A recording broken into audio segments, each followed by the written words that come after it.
Tampa Bay Rays are like serving you up on a platter. It's like, here's this juicy opportunity. Would you guys like to score some more runs and put this game away? And the Blue Jays are like, nope.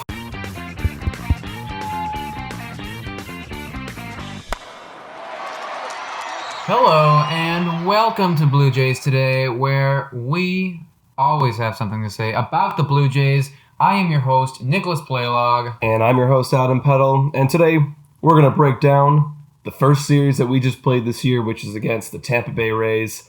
We just watched the third game, and it was very, very, very upsetting ending. We had the lead 4-2 going into the ninth inning, and we had Ken Giles on the mound, and he left with an apparent injury that we're still not sure of.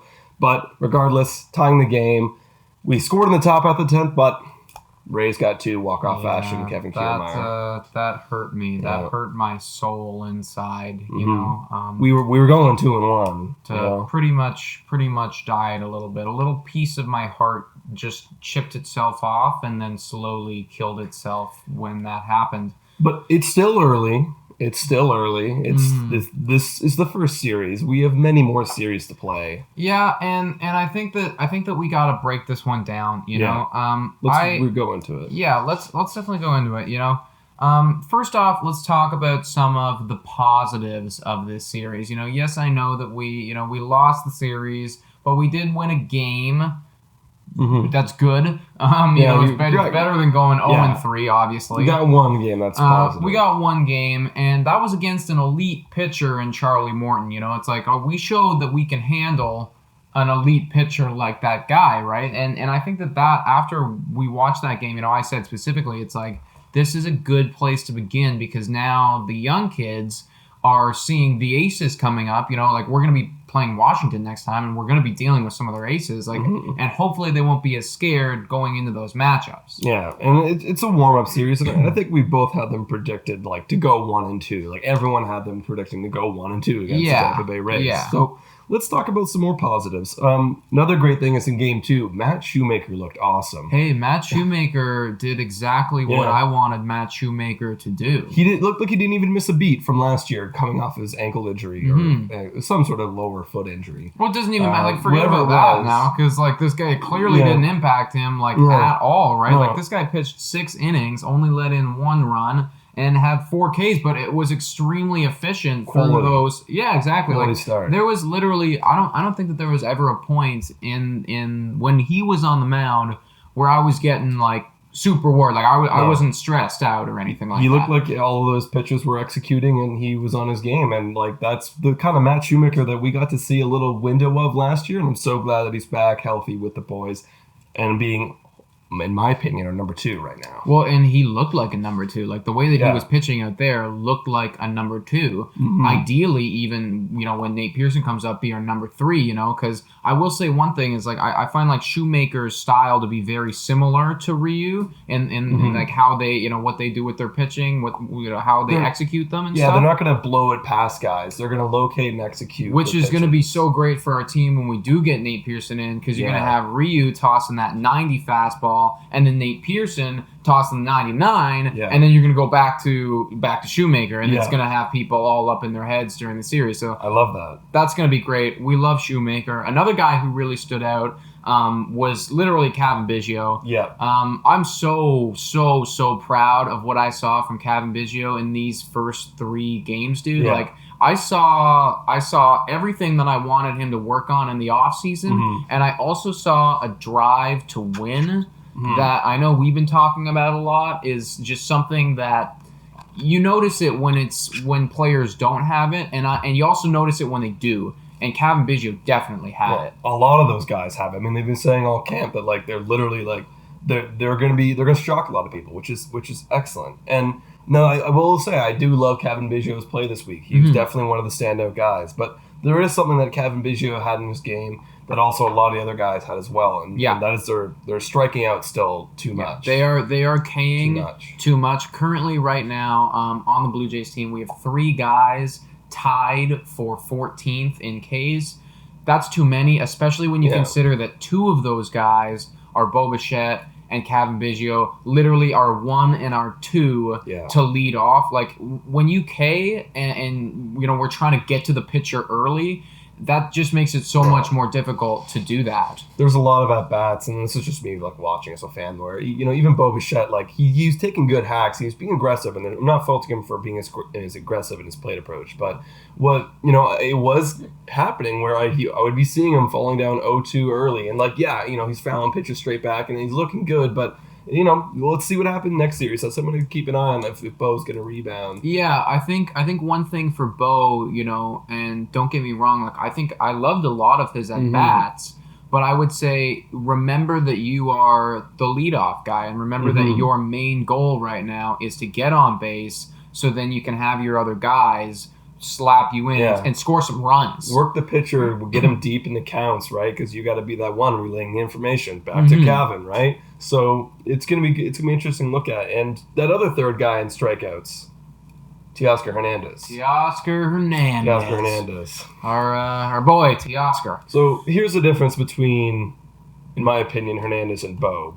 We've seen him get results. We haven't seen a lot of results from Hernandez over the years playing as Blue Jay. Yeah, and I know we've talked. We're going to do a video. We're going to break him down. We're going to break down everything about Teoscar Hernandez. And one thing that they always say on the TV, literally, whenever this kid comes up, they always say he's got elite power. And I'm going to tell you right now, he does. But the one problem is he hacks so much and takes too many Ks that it doesn't produce. Now, today, there was a moment, and we needed someone clutch, bro. We needed someone clutch. This would have won us the game if this would have happened. There was 2 outs. Bases were loaded. We had a 2-out rally. I think Vladdy got on. Tellez took a walk. Grichuk took a walk. And then up comes Teoscar Hernandez. And this is literally the moment right now where we need something. We need you to produce. We need a hit. We need a walk. We need anything. And he went down K-ing, which is the last thing that you can do in that situation. You at least need to put the ball in play, in my opinion. You need to put the ball in play anytime you go up to the plate. Striking out is just not going to be part of anyone's game. It is part of the game, but the good hitters eliminate it from their game. Yeah, exactly. And that's something that we're going to be keeping an eye on, in the upcoming weeks. But a more urgent matter, kind of referenced it earlier, and that is that Ken Giles is hurt. Also, Grichuk left the game. He's also hurt. We still don't know what the updates are, but if Ken Giles is hurt, number one, that's going to affect his trade value. But number two, now we don't have a closer. Yeah, we don't have a closer. So we're going to need some guys like Boss or Base Boss.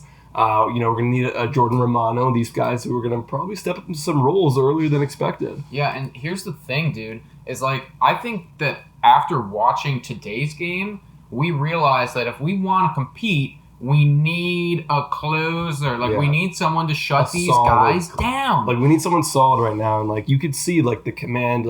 In watching the 9th inning, I don't know if it was the injury. It seemed to be the injury for Ken Giles at the end. But his command, he, lost control. And you could see he didn't have any of that. Yeah. But even Yamaguchi, I didn't see a single thing from that guy in terms of his command of his fastball or any of his pitches. Really, that's why we lost that last game. And that last game, I think I'm just so frustrated, bro, because there's so many opportunities. I remember, I was sitting there watching it, and it's just it's literally like the Tampa Bay Rays are serving you up on a platter. It's here's this juicy opportunity. Would you guys like to score some more runs and put this game away? And the Blue Jays are nope. And then it's this is what happens. We lose the game, and they come back and they walk it off, which is just even more bloody humiliating. Yeah, we got to hope that we get some karma back our way, or we start executing and actually taking these games, because that's a game that should have won. We should have been 2-1 right now, not 1-2. But now we have the reigning champions, Washington Nationals, coming next. 2-game series, but it looks like we're just playing a 4-game because our home ballpark isn't going to be ready. So that's going to be something to look for. That's going to be exciting, bro. And one thing I also want to touch on is we're gonna have Ryu coming back and pitching against the Nationals. How did you feel he did in his first outing? Ryu? Yeah. I think he was all right. He looked good up until that inning where he started giving up runs, and I think they started figuring him out. Honestly, it's faded exactly what is in my mind, but I was still happy. It's your first start of the season, and there's going to be kinks you're going to work out. They're obviously not in mid-season form, but I'm happy about Ryu. Yeah, I remember what happened with Rio, and like he did give up a bomb, and that inflated his earned runs. I think he was sitting at 1 for a while, and then tossed out the bomb, 2-run home run, and then he was pulled from the game. Up until that missed pitch, and he missed his spot. He looked pretty good in my eyes. I think that he was doing what he had to do to give us a fighting chance. Obviously, it's like he did let up 3 runs, but we inevitably won the game, and that's what's really important. It's like you want a pitcher who you're paying $20 million a year for to win you some ball games. To give you a chance. He gave us a chance. He didn't win us the game, but he gave us a chance going forward, and our bats came through that game winning 6-4. Whereas Shoemaker, he pitches excellent, but our bullpen gives it up. And exactly, and that's why we should be looking forward to see what happens with the bullpen because we need, Shoemaker clearly did an excellent job. I think that's a game that again we probably should have won if we had the offensive strength going forward, but the bullpen made it so that was not really possible.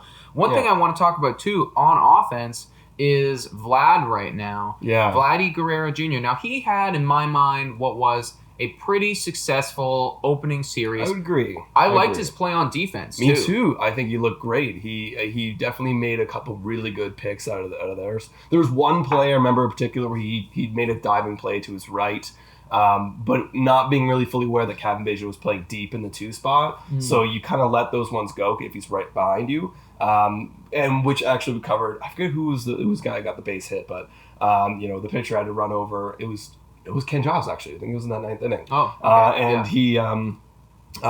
He didn't make it over in time to get the runner out, covering for Vladdy, who's lying on the ground. But those are things that you're going to learn. But other than that, good defensively. But what about his launch angle?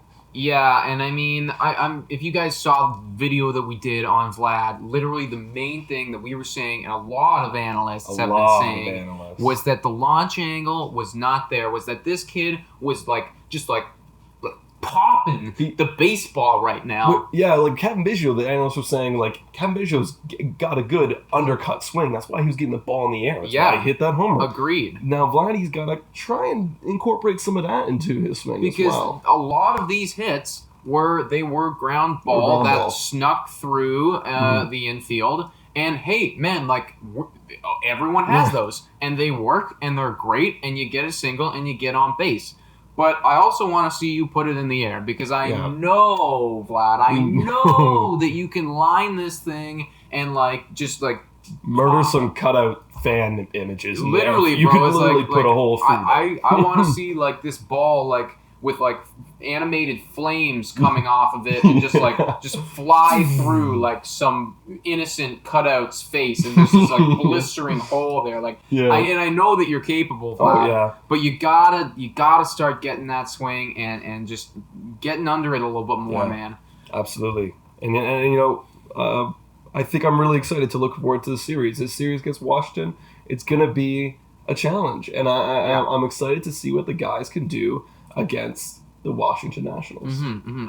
Agreed. Yeah, man. But please let us know in the comments below, what did you think of this series? What are your feelings towards that last game? Because I feel like I'm still in frustration mode now. Yeah. I'm still in shock and disbelief. I'm I remember we were literally sitting on the couch and we were like, great, we get to make this video. They're going to be 2-1. Yeah. What a great way to start the year. Wow. But so we may have jinxed it, but we got to toss this one in the garbage bin and move on and hope for a split. That's what we got to do. We got to split the series for the Washington Nationals. We got to split the series. A split would definitely be nice. So make sure you guys to click on that notification button, subscribe to on YouTube, to follow us up on Spotify, Google Podcasts, Anchor, Breaker, and Radio Public, as well as follow us on our Instagram platform. Thank you so much for watching. And go Jays go, 1 and 2.